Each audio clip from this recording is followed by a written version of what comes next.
You can work ahead.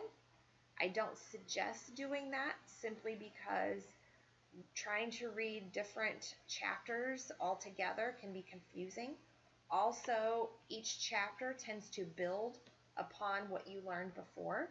So I believe it's just helpful to take each week at a time and work through it and post it by the due dates.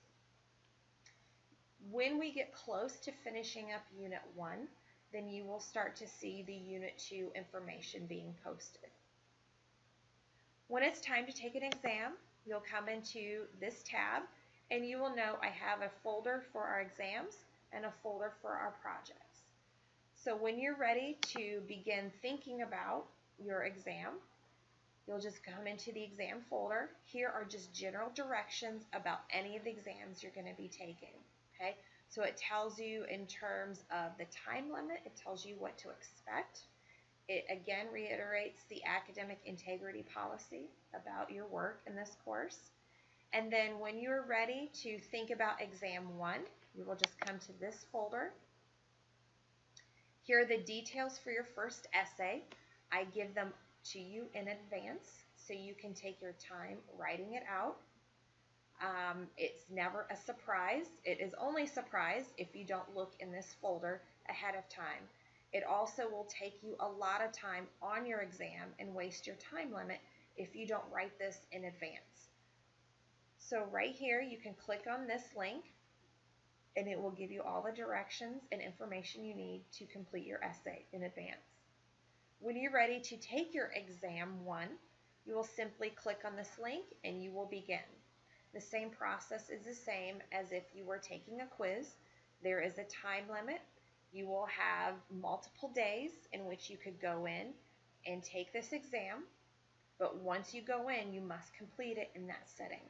You can use all materials from our class, such as your textbook, your class notes, PowerPoints, and so forth, to complete the exam.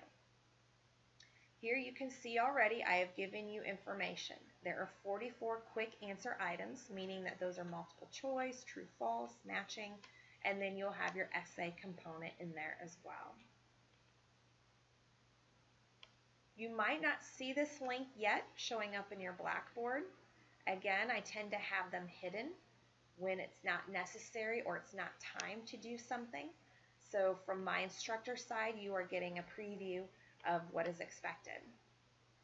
If you want to learn more about our projects now or here in the near future, you simply click on the projects link, and those are our 2 projects that you can click in, and you can visit and look at the instructions.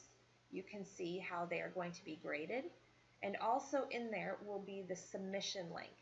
So once you have your project or paper all finished in your Word document, you will click on the submission link in the particular folder, whichever project it is, and you will just submit your item there electronically.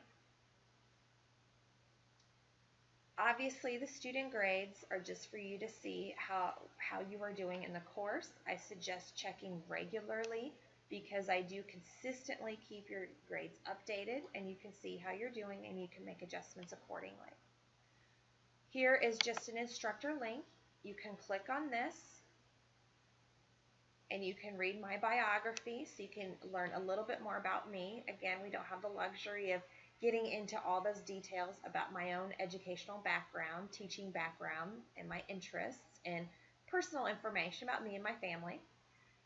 So you can read that here, and then here also is my specific contact information, where my office is located, my phone number in my office, and then also the office hours that you can come in and see me. These are open office hours. If you want dedicated, guaranteed time, just contact me and we can work out an appointment time within there. Otherwise, you can freely walk in and it should not be a problem in us discussing whatever questions or concerns that you may have. Okay, so that is about it then for our Blackboard. Just overview again to make sure you kind of know where things are.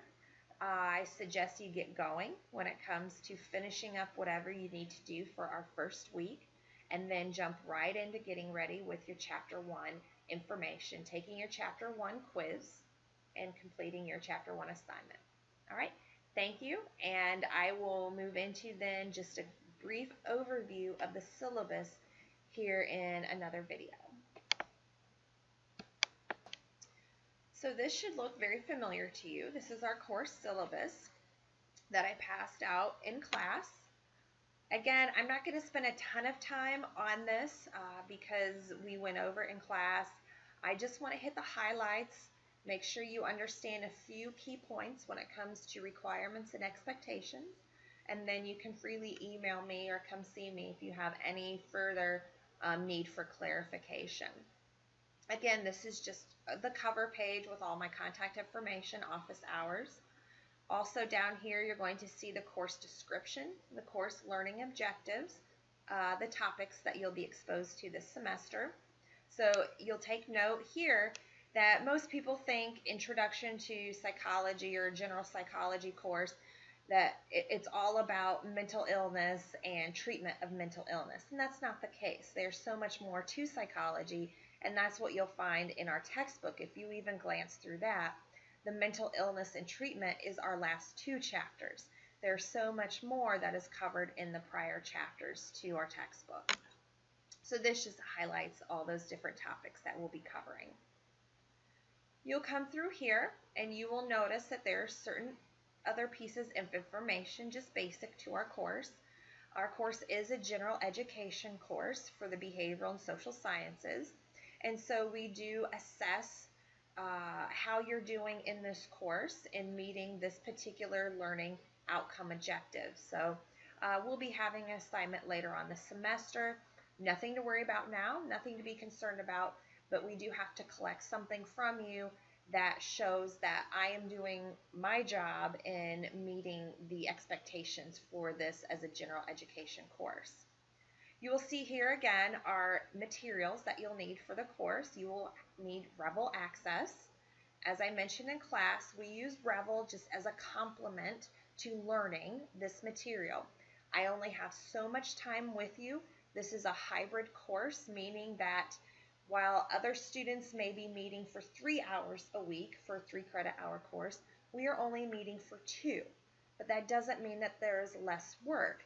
We just are moving some of the face-to-face time that we normally would have into more of an online learning experience for you. So that is what Revel's doing.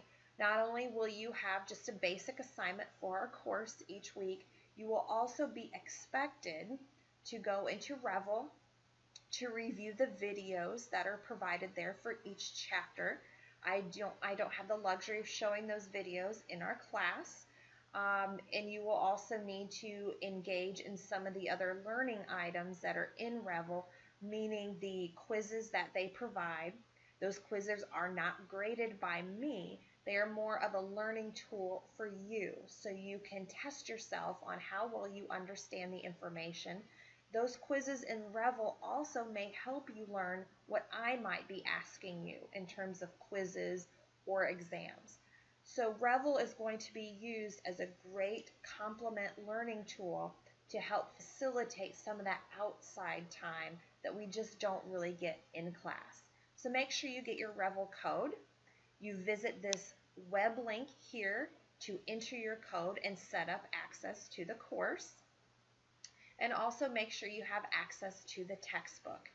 If you need assistance, make sure you visit then our bookstore, which will have a bundle of the access code and the textbook. With the access code, you also get another great tool, which is the ebook version. Okay. All right, so underneath that, you will see here I have outlined the teaching methods. Basically, this is just what you can expect from me during the semester.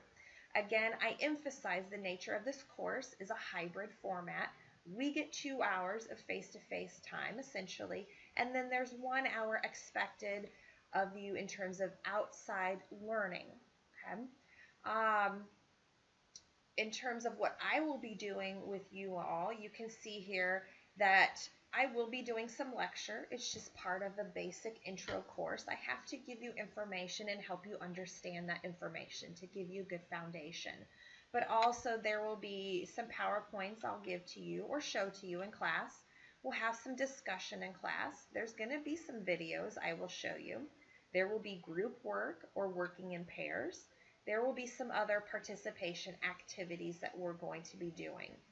I mix things up. This is not going to be a course where I simply stand in front. I lecture over every PowerPoint slide or every page in your textbook for 50 minutes and then you leave. That's not how I work. It's not interesting for me. It's not interesting for you, and that's not how you're going to learn best. So I want you to understand that when I have you each class meeting, I'm going to be doing what I can to foster your learning in the most effective way. So don't be surprised if we're doing a variety of different things each day that you come in to my classroom. The other thing I want to emphasize also is this area right here. And it says reading the textbook, reviewing extra assigned readings, preparing for class, and completing major course assignments are always standard expectations within any course and will require time beyond that which is specified above. One of the errors that many students make is they come into a college course expecting not having to read or to study at all. And that when instructors ask us to do extra things, or reading the textbook actually takes a few hours, or doing assignments takes a few hours each week, they're surprised by that. This is a college level course. Work is expected of you and time to prepare and read so you can come into class ready to go and ready to participate. Those are standard expectations. All right, so just be ready for that.